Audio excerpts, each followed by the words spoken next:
হাজার বছর ধরে আমি পথ হাঁটিতে পৃথিবীর পথে, সিংহল সমুদ্র থেকে ওষুধের অন্ধকারে, মালয় সাগরে অনেক ঘুরেছি আমি। বিম্বিসার অশোকের ধূসর জগতে সেখানে ছিলাম আমি।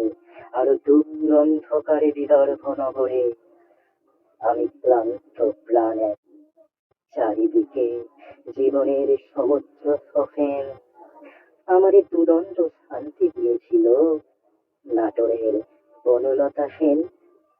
চুল তার কবেকার অন্ধকার বিদিশার নিশা, মুক্তার শ্রাবস্তির কারুকার্য অতি দূর সমুদ্রের পর হাল ভেঙে যে নাবিক হারায়েছে দিশা।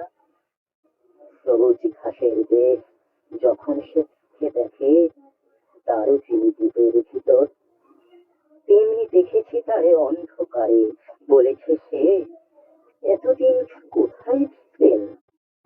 পাখির নীড়ের মতো চোখ তুলে নাটোরের বনলতা সেন, সমস্ত দিনের শেষে শিশিরের শব্দের মতো সন্ধ্যা আসে, ডানার রৌদ্রের গন্ধ মুছে ফেলেছি।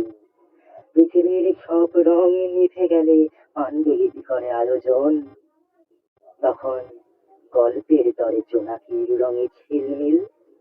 সব পাখি ঘরে আসে, সব নদী ফুরায়ে জীবনের সব লেনদেন, থাকে শুধু অন্ধকার মুখোমুখি বসিবার